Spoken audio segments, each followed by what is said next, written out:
What's the best piece of cruise advice you've ever received? I love hearing about this, and today I'm sharing some of the best things that our readers have found. Here we go.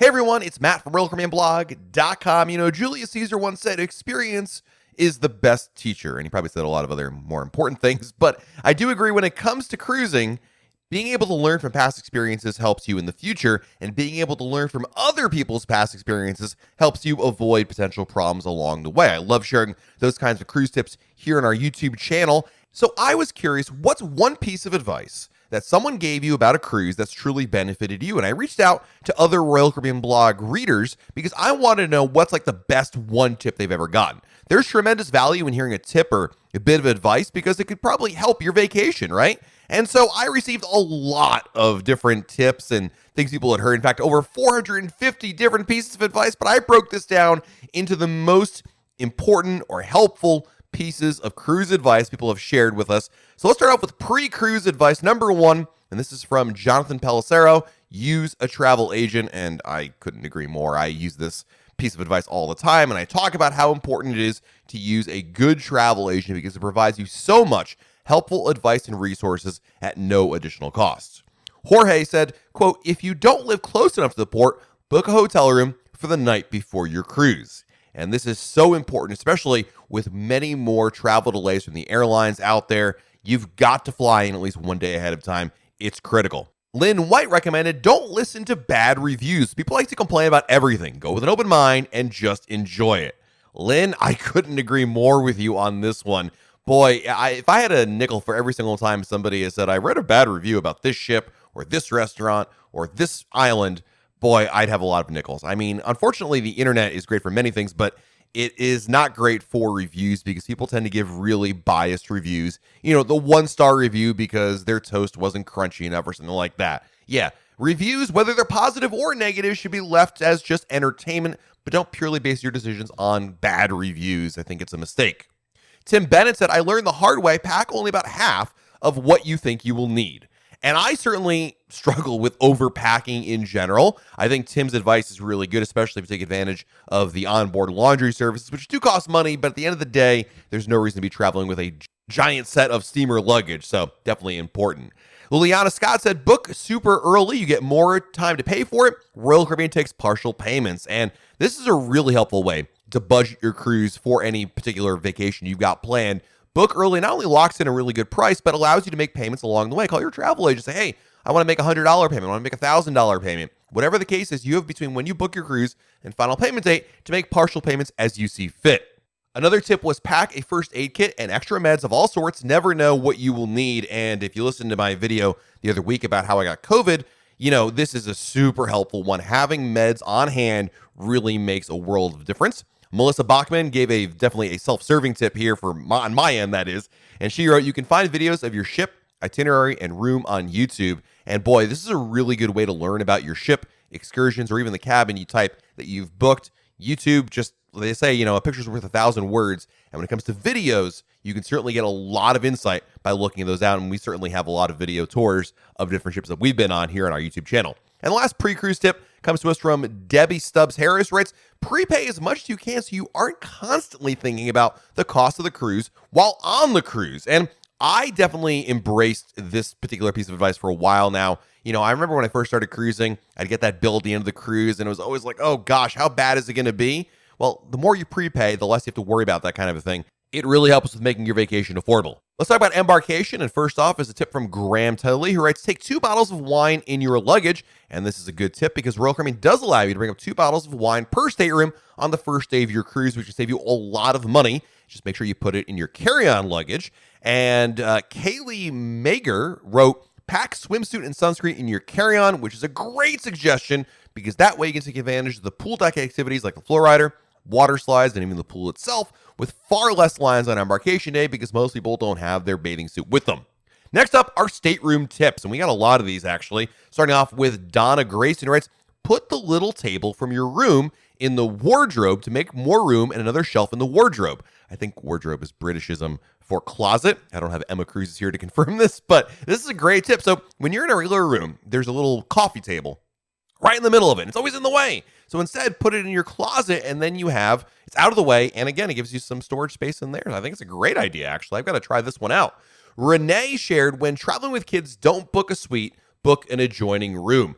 And certainly, if you want to save money, I think this is really what she's at here with this particular tip, because by getting 2 rooms instead of 1 giant room, you get an extra bathroom, more space, and more privacy. I love this particular tip for families. Francine Brown shared, magnet hooks are great for extra hanging areas. Think hats, swimsuits, sweaters, etc. And I fought this one for a while. I was like, how helpful can magnetic hooks be? They are super helpful. Once I started using them, I was like, okay, now I understand it. Because basically, storage space is at a premium. And being able to bring the heavy-duty magnets that you can place anywhere on any of the walls, because the walls are magnetic in your cabin, you can all of a sudden start hanging up a lot of things like bathing suits, hats, and other knickknacks and bags and whatnot. Get them off the ground, or more likely off the couch. Oftentimes, the couch becomes the end-all, catch-all for everything we've got that's just laying around. So being able to take it off there frees up sitting space in the cabin, which is really, really important. Jane Hans wrote, put a whiteboard on your door so other friends or family members can leave a note where they're going. This is a really good tip. If not everyone invests in an internet package, a little note there, hey, I'm heading to the pool. We'll see you at dinner at 4. Not going to this activity. We're going to skip it. Something like that. It really does help out a lot, and it's a cheap one to do. $1 from the dollar store, and you're good to go. And Sherry suggested suitcases fit under the bed, which is probably a tip I don't share enough about, but I do it every single time. With your suitcases, always put them underneath your bed so they're not taking up extra space in a closet or elsewhere in your room. Yeah, there's space for them in there. Just shove it underneath there, and you won't have to worry about it until it's time to take it out when the cruise is over. All right, let's talk about things to do on board and some of the tips about activities, events, and really anything to do on board your ship. Jerry Blanton wrote, don't try to do and see everything. And I think he's right about this one, because you got to prioritize. First of all, you don't want to overdo it and make yourself, just too tired from trying to work everything in. Come back for another cruise later to do the rest. Our next tip is from Tina Cowdery, who writes, wear your tightest clothes first and have loose ones for the second week. And I think Tina's talking about a back-to-back cruise. I'm going to say save your looser clothes for like day 4, but essentially you might be eating a lot on your cruise, might be indulging a little bit. It might not be a bad idea to, if you got any tight-fitting clothes, wear them in the beginning of the cruise before you start eating all that food. Shannon Caldwell wrote, towel clips for the pool chairs, which is what a lot of people recommended when they're lounging on the pool deck. And I did not read this tip as a chair hog thing where, you're taking towel clips to reserve a chair, but rather so that way your stuff isn't flying away. The pool deck can get a little windy out there, so it might be a good idea to invest in some towel clips so that way your towels don't go anywhere, and also, of course, reserve your chair while you're there. Not in the sense of, again, reserving your chair for the entire day, but you're in the pool, you go get something to eat, go to the bathroom, your stuff is there when you return. Philip recommended, quote, if I travel with kids, get them involved night 1 in Adventure Ocean. I can tell you from experience that Phil's point is very accurate. Getting kids there on the first day allows for everybody to meet each other and get acclimated, and just like regular school, friendships are made on the first day in Adventure Ocean. And then Jasmine recommended, if you're physically able, take the stairs instead of elevator. Helps keep off the extra food weight. And this is a really good rule of thumb for easy ways to burn a few extra calories. And also, if you're going 1 or 2 stairs, 3 floors, it's a lot easier to take the stairs. And if you're going downstairs, my goodness, I'll extend that to, 5 or 8 decks, because going downstairs is way easier than going upstairs. Plus, it's a lot faster. You don't have to wait for that darn elevator. All right, next up, we just talked about tight-fitting clothes. Let's talk about dining, because when it comes to eating on a Royal Caribbean cruise, there's a lot of good ways to maximize your experience or just simply save you time or money. And Daniel Smith Jr. wrote, find a table in the buffet first and then take turns getting food. We do this every single time. Our family will go find a table, and then one of us, usually me, will stay behind while my wife and kids go get food, and then we switch off. This is really important during busy times like breakfast when tables go quickly. Next up, buy the drink package. So many people, this isn't just one person who said this, so many people said they recommended buying the unlimited drink package to save money in the long run. When it comes to the drink package, we've done videos about this in the past. Yeah, and you should check those out, obviously. Obviously it's a personal choice, but for a lot of people, they just see a huge amount of value with the Royal Caribbean unlimited drink package.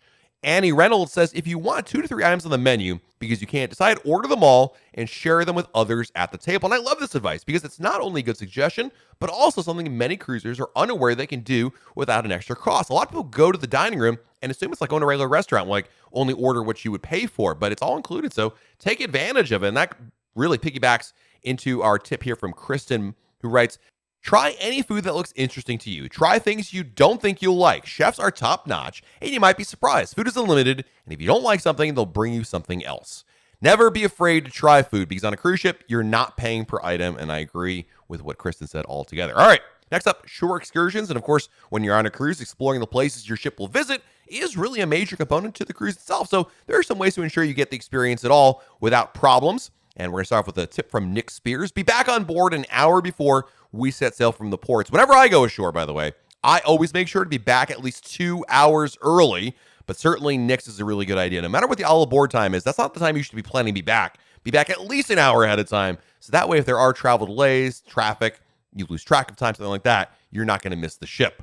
Nicole Harris wrote, don't book excursions through the ship. Too expensive. Book local. And I'm going to amend her recommendation here. I think it is worth considering excursions through the cruise line and third-party companies. So don't just look at one or the other. Consider them both. You never know how much money or time you might save, especially in places like Alaska. Boy, you can save a ton of money by booking on your own compared to the cruise line.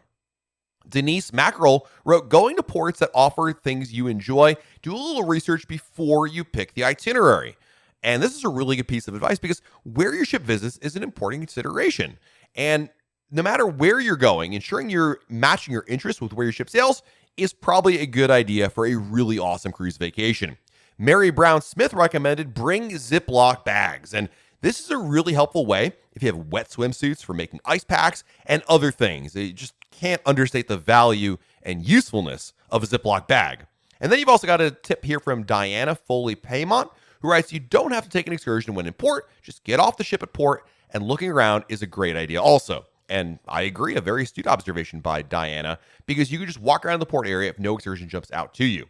And then lastly, I got a couple of tips here that didn't fall into any particular category, but I think it's really important. So I'm just going to run down these tips because, it's kind of a grab bag of wise words that don't need further explanation. Beth Bean said, be kind to the crew. A smile and a hello goes a long way, even if it's maintenance crew member. Cindy said you can listen to others' opinions or recommendations of ports or ships, but don't judge till you've tried it yourself. Michael Gucker says, book another one. Ken Miller says, get out of the Caribbean and cruise the world. And Kimberly Cockeride, to go and not be in the mindset that cruising isn't for me. So there you go. So there's the best pieces of cruise advice people have heard from other people around there. Let me know in the comments below, what is the one piece, the best piece of cruise advice you've ever received? Let me know in the comments below. If you found this video helpful, hit the like button. It would really help us out. And subscribe to our channel so that way YouTube will let you know if a brand new video to share. This has been Matt from RoyalCaribbeanBlog.com, and we'll talk again real soon.